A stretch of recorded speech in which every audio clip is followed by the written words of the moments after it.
CA inter law में तो बहुत सारे चैप्टर है, 15 चैप्टर है। बहुत जल्दी जल्दी करके भी हमारे सारे चैप्टर कंप्लीट नहीं हो पाए हैं और टाइम बहुत कम बचा है।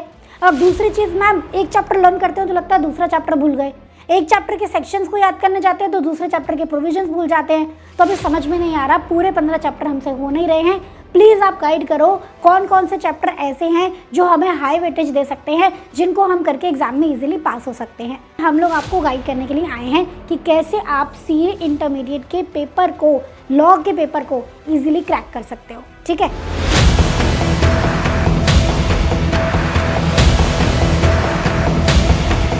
सबसे पहले हम पेपर पैटर्न समझेंगे। तो पेपर पैटर्न में आप देखोगे कि आपको एमसीक्यू क्वेश्चन मिलते हैं 30 मार्क्स के और डिस्क्रिप्टिव क्वेश्चन मिलते हैं 70 मार्क्स के। ठीक है, अब ये 70 मार्क्स के जो डिस्क्रिप्टिव क्वेश्चन है, इसमें भी आपको ऑप्शंस मिलते हैं। यहाँ पे आपको 14 मार्क्स के 6 क्वेश्चन देखने को मिलेंगे। 84 मार्क्स का आपको पेपर मिलेगा, जिसमें से क्वेश्चन नंबर 1 कंपल्सरी होगा और बाकी के आपको 5 क्वेश्चन में से कोई भी 4 करने होंगे। तो इस तरीके से आप 5 क्वेश्चन टोटल अटेम्प्ट करोगे 14 मार्क्स वाले, जहां से आपको 70 मार्क्स मिलेंगे एंड 30 मार्क्स एमसीक्यू के हो गए। एमसीक्यू फॉर्मेट में भी केस बेस्ड फॉर्मेट्स होते हैं, पूरा आपको कहानी दी होगी इतनी बड़ी सी और उसके बाद 3-4 उसके ऊपर क्वेश्चन होंगे बेस्ड और इंडिपेंडेंट एमसीक्यूज भी होते हैं। तो इस तरीके से, और 30 मार्क्स में आपका क्या रहता है, जनरली पैटर्न रहता है कि 15 क्वेश्चन होते हैं 2-2 नंबर के, बट लास्ट के इंडिपेंडेंट एमसीक्यूज में कभी कभी 1-1 नंबर के क्वेश्चन भी आ जाते हैं। तो इस तरीके से आपका एमसीक्यू का पेपर पैटर्न रहता है और डिस्क्रिप्टिव का पेपर पैटर्न रहता है। ये समझना बहुत ज़रूरी है, वरना एग्जाम में पेपर देख के समझ में नहीं आएगा कि कहाँ से शुरू करें। क्लियर है, समझ में आ गया? अब आगे चलते हैं। अब आ जाता है मेन थिंग कि आपको कौन कौन से चैप्टर्स पे फोकस करना है। ये चैप्टर वो मैंने चूज़ करे हैं जिनमें कंपेरेटिवली बच्चों का टाइम कम लगे और उन्हें वेटेज ज़्यादा मिले, क्योंकि इस टाइम हमारे पास सिर्फ और सिर्फ वक्त की कमी है, समय का अभाव है, शॉर्टेज ऑफ टाइम है, तो हमें टाइम को अच्छे से यूटिलाइज करना है।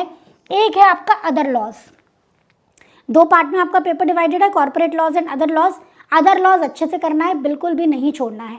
ठीक है, 30 मार्क्स की वेटेज देख के जाता है आपको, 30 मार्क्स की अकेला अदर लॉज। और बिलीव में बहुत ईजी है, एक बार पढ़ने पे ज़रूर थोड़ा अजीब लगेगा, बट उसके बाद ईजी है। Interpretation of statute direct question, GCS में ऑलमोस्ट ही डायरेक्ट क्वेश्चन आता है, केस बेस्ड उसका बहुत ज़्यादा घुमा के नहीं आता है। ठीक है, तो फ्री कैसे नंबर लगते हैं 30 मार्क्स, अच्छे से कर लेना।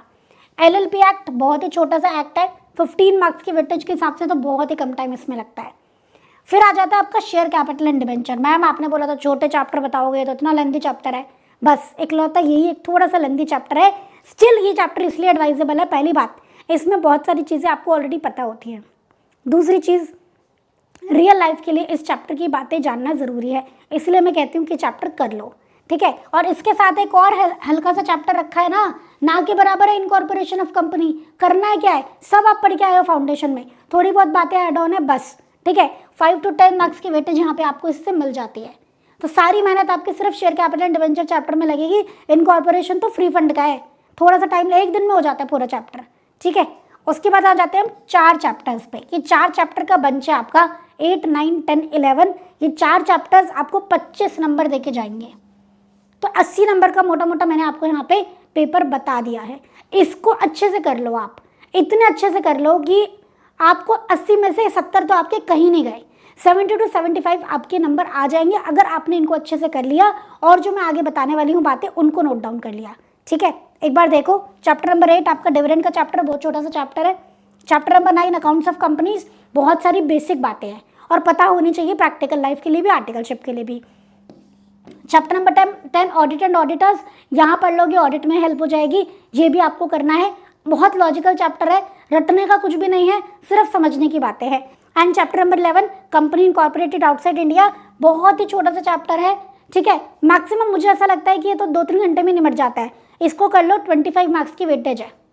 मतलब अगर आप ये चारों चैप्टर करने बैठोगे ना एक्चुअली में करने में, तो आपको 3 से 4 दिन से ज़्यादा नहीं लगेंगे इसमें और 25 मार्क्स की वेटेज आपको मिल जाएगी। तो ये वो पावरफुल चैप्टर्स है जिनको कर लो, 80 to 85 मार्क्स का पेपर तो आपके पास है।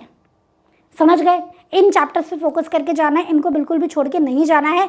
अगेन सिलेक्टिव स्टडी तो एडवाइजेबल नहीं होती है, लेकिन जब कभी शॉर्टेज ऑफ टाइम होता है तो हमें थोड़ा सा फिर मैनेज करना पड़ जाता है, हमें थोड़ा सा स्मार्ट स्टडी या फिर उन चैप्टर्स की तरफ फोकस करना पड़ जाता है जो हाई वेटेज वाले हैं, जहाँ समय कम लगने वाला है, तो अभी हमें वही करना पड़ रहा है। ठीक है, तो लेटर अटेम्प्ट का बच्चा कोई देख रहा है, इनकेस आपके पास पूरा टाइम है, प्लीज़ गो फॉर 100% सिलेबस, उससे अलग ही कॉन्फिडेंस आता है, राइट। ये उन बच्चों के लिए है जिनका भी रिसेंटली अटेम्प्ट है, टाइम कम है, तो उन्हें शॉर्ट अगर स्ट्रैटेजी चाहिए एग्जाम को क्लियर करने के लिए, वो इसको ब्लाइंडली फॉलो कर सकते हैं 100% विदाउट एनी सिंगल डाउट, ठीक है। अब मैडम मैंने चैप्टर की वीडियो तो देख ली, जब मैंने मैराथन लेक्चर्स देख लिए थे, इनफ है, बस लेक्चर देख लिए, वीडियो देख ली, हो जाऊंगा पास। ऐसा नहीं होता है। लेक्चर देखने से, वीडियो देखने से पास होते ना तो सीए पासिंग परसेंटेज इतना कम नहीं होता। करना क्या है, साथ में ध्यान से सुनना मेरी बात। आपको कुछ बातों का ध्यान रखना है। सबसे पहले आपको क्वेश्चंस की प्रैक्टिस करनी है। क्वेश्चंस की practice you can go for our PP book, perfect practice book में आपको क्वेश्चन मिल जाएंगे, क्योंकि आपको पिछले लास्ट अटेम्प्ट्स के एमटीपी, आरटीपी, पीवाईक्यू सारे कर रहे होते हैं। स्टडी मैट के क्वेश्चन तो करने ही होते हैं, सब कुछ आपको पीपी में मिल जाता है। साथ के साथ आपके क्वेश्चंस की प्रैक्टिस के लिए, ठीक है, ग्रूमिंग एजुकेशन एकेडमी आपके लिए लेके आ रहा है मोस्ट एक्सपेक्टेड क्वेश्चन की पूरी series of all the chapters. आपके अकाउंट के, कॉस्ट के, लॉ के सभी चैप्टर्स के लिए, सभी सब्जेक्ट्स के लिए आपकी मोस्ट एक्सपेक्टेड क्वेश्चन की सीरीज आ रही है। इट इज स्टार्टिंग फ्रॉम 19 अप्रैल, 19 अप्रैल से ये सीरीज स्टार्ट हो रही है। मेक श्योर आप इसको ज़रूर अटेंड करें, ठीक है। यहाँ पे आपके क्वेश्चंस की प्रैक्टिस हो जाएगी। जो इंपॉर्टेंट आपको एक्सपेक्टेड क्वेश्चंस कराए जाएंगे उनमें आपका काफ़ी टॉपिक कवर हो जाएंगे, ठीक है। उसके बाद आ जाते हैं हम multiple revision is the key. पढ़ाई आपने जितनी की है वो अलग चीज़ है, उसे कितनी बार रिवाइज किया है दैट इज़ वेरी इंपॉर्टेंट। जितनी बार रिवाइज करोगे ना उतनी बार पॉलिश होता चला जाएगा। शायद ये मेरी बातें अभी आपको समझ में नहीं आएंगी, जब आप खुद रिवीजन करोगे ना तब समझ में आएंगी।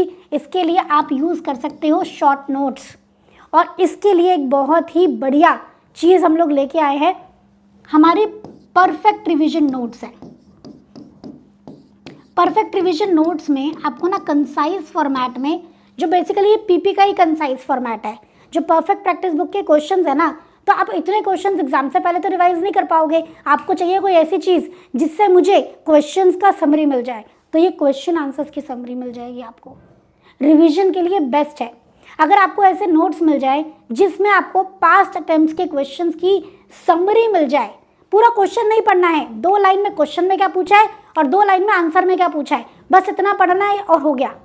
कितना अच्छा हो जाएगा। तो ये वही काम करते हैं नोट्स, ठीक है। तो परफेक्ट रिवीजन नोट्स जो हमारे हैं ना, तो प्लीज़ आप उसको ज़रूर फोकस करें। लिंक हम डिस्क्रिप्शन बॉक्स में दे देंगे, जिनसे आप इनको, अगर आप परचेज करना चाहते हो वेबसाइट पे जाके आप इनको देख सकते हो, ठीक है। साथ में आपको मॉक टेस्ट ज़रूर देने हैं। मॉक टेस्ट के लिए हम लोगों ने क्या किया है, मॉक टेस्ट के लिए सीरीज 2 आ रही है, टेस्ट सीरीज 2। टेस्ट सीरीज 2 हमारी स्टार्ट हो रही है फ्रॉम 15 अप्रैल। वो आप ले सकते हो, वहाँ पे आपकी प्रैक्टिस हो जाएगी, राइट। अगली चीज़ जो आपको बहुत इंपॉर्टेंटली ध्यान रखनी है, बाकी सारी चीज़ तो आपका एग्ज़ाम से पहले की बात है, जब आप अपने घर पे हो, जब आप पढ़ाई कर रहे हो। लास्ट के 2 पॉइंट्स है जब आप एग्ज़ाम हॉल में बैठे हो, तो आपको क्या करना है, पहली चीज़ अपनी रीडिंग टाइम को बहुत केयरफुली यूटिलाइज करना है। रीडिंग टाइम में अगर आपने ये आइडेंटिफाई कर लिया कि मुझे कौन सा क्वेश्चन स्किप करना है, कौन सा क्वेश्चन पहले करना है, ये 2 काम करने हैं। पेपर पूरा रीड करना है, 5 मिनट में नज़र मारनी है, वर्ड बाय वर्ड नहीं रीड करना है। 5 मिनट में नज़र मार लिया, समझ में आ जाएगा कि ये कॉन्सेप्ट मुझे आता है, ये मुझे क्वेश्चन अटेम्प्ट करना है, ये क्वेश्चन मेरा वीक है, ये क्वेश्चन मुझे छोड़ना है, ठीक है। पहली चीज़ आपको ये डिसाइड करनी है। दूसरी चीज़, सबसे पहले मैं कौन सा क्वेश्चन करूँगा, कौन सा क्वेश्चन बेस्ट मुझे आता है, वो डिसाइड करना है। जैसे ही बेल बजेगी लिखना चालू कर देना है, बिल्कुल भी नहीं सोचना, ठीक है। तो 15 मिनट को आपको अपना केयरफुली यूटिलाइज करना है एंड बेस्ट क्वेश्चन से अपने पेपर को स्टार्ट करना है। बिलीव मी बेटा, पहले क्वेश्चन से एग्जामिनर को पता लग जाता है कि आप कितने पानी में हो। आप अपने आप को कितना ही स्मार्ट दिखाने की कोशिश कर लो, पहला क्वेश्चन क्या, इनफैक्ट पहले क्वेश्चन का पहला पैराग्राफ पढ़ते ही एग्जामिनर समझ जाता है कि बच्चे को कितना आता है। तो आप अपना बेस्ट क्वेश्चन जो है वो सबसे पहले लिख के आओगे, ठीक है।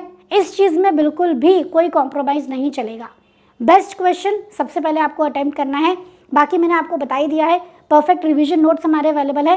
परफेक्ट रिवीजन नोट्स के साथ साथ अभी ग्रूमिंग एजुकेशन एकेडमी ने सब बच्चों को पास कराने के लिए एक बहुत ही बढ़िया चीज़ निकाली हुई है, that is perfect revision book. अब परफेक्ट रिवीजन नोट्स और बुक में क्या डिफरेंस है? परफेक्ट रिवीजन नोट्स में आपको क्वेश्चन आंसर्स की समरी मिलती है, परफेक्ट रिवीजन बुक में आपको कॉन्सेप्ट की समरी मिलती है, ठीक है। एंड बिलीव मी, कितने अफोर्डेबल प्राइस पे ये अवेलेबल है आप सोच भी नहीं सकते, आपको खुद को डाउट हो जाएगा कि हम क्या बोल रही है। ओनली 27 रुपीज़ की इसकी ई बुक आपको मिल जाएगी हमारी वेबसाइट पे, सिर्फ 27 रुपये की, ठीक है। परफेक्ट रिवीजन बुक में जो कंटेंट दिया है, अगर आपने वो अच्छे से कर लिया, क्वेश्चंस की प्रैक्टिस कर ली, टेस्ट सीरीज दे दी, बस you are good to go, done, ठीक है। इसी को ही मल्टीपल टाइम्स करना है आपको, आपका पेपर क्लियर हो जाएगा। और इन चैप्टर पे फोकस करना है, इन चैप्टर को बिल्कुल भी नहीं छोड़ के जाना है। High weightage chapter with lesser आपका एफर्ट ये चैप्टर्स है, ठीक है, समझ गए। तो PR बुक है just at the rate of 27 rupees, ये आपको अवेलेबल हो रही है, इसको आप देख लेंगे, ठीक है। लिंक आपको डिस्क्रिप्शन बॉक्स में दे दिया जाएगा। परफेक्ट रिवीजन नोट्स हैं जहाँ पे हम आपको क्वेश्चंस की समरी प्रोवाइड करेंगे। तो पूरे क्वेश्चंस आपने एक बार लिख के देख लिया है, कोई दिक्कत नहीं है। जिन क्वेश्चन में दिक्कत है उनको मार्क कर लो, जिनमें दिक्कत नहीं उन्हें बार बार क्यों पढ़ना है, उन्हें समरी नोट से पढ़ लो, है ना। एग्जाम से पहले देखो सारा पढ़ के जाना पड़ता है, दिस इज़ माई ओपिनियन। अब मेरे साथ भी ऐसा ही होता था कि अगर मैंने एग्जाम से एक दिन पहले नहीं पढ़ी वो चीज़, तो इट इज़ इक्वल टू कि मैंने पढ़ी ही नहीं। तो एग्जाम से एक दिन पहले जो 1.5 डे आपके पास होता है ना, उसमें आपको सब कुछ पढ़ के जाना चाहिए। अब सब कुछ कैसे पढ़ोगे, मॉड्यूल से नहीं पढ़ पाओगे, अपने फुल फ्लेज नोट से नहीं पढ़ पाओगे, उस टाइम ये दो चीज़ें आपको काम करेगी, ठीक है। Perfect revision book and perfect revision notes. Perfect revision book से concept revision and perfect revision note से क्वेश्चन आंसर्स के रिवीजन, बस, ठीक है। इतना कंसाइज फॉर्मेट में 100% कंटेंट अवेलेबल है ना आपको कि आप सोच भी नहीं सकते हो। जब आप खुद देखोगे ना उसको तब आपको समझ में आएगा, राइट। टेस्ट सीरीज आपके लिए अवेलेबल करा दी है एंड 19 अप्रैल से जो एक्सपेक्टेड क्वेश्चन की सीरीज अवेलेबल हो रही है बेटा, वो आप ज़रूर अटेंड करेंगे, लाइव रहेगी इसी चैनल पे, ठीक है, जहाँ पे टीचर्स फैकल्टीज आपके साथ मोस्ट एक्सपेक्टेड क्वेश्चन डिस्कस करेंगे। तो आई थिंक ये सारे पॉइंट्स आपको समझ में आ गए हैं, इतना कर लो बस सफिशिएंट है। और इन चैप्टर्स को आप नोट कर लो, इन चैप्टर्स पे फोकस कर लो, इतना आपका हो चुका है, आगे के चैप्टर मत करो, आराम से पास कर लोगे, ठीक है। विद वेटेज मैंने आपको ये प्रूफ दिखा दिया है, क्लियर हो गया, समझ में आ गया, चलिए जी। तो आई होप अब आपका डर थोड़ा सा कम हो गया होगा, अब आपको लॉ का पेपर मैनेजेबल लग रहा होगा। बस फोकस करना है क्वेश्चन की प्रैक्टिस पे, रिवीजन पे, ठीक है, उन चीज़ों पे फोकस कर लो और आप इजीली अपने एग्जाम को क्रैक कर लोगे। तो आज का वीडियो हम यहीं पे एंड करते हैं, मिलते हैं नेक्स्ट सेशन में। थैंक यू सो मच बच्चों, जय श्री श्याम।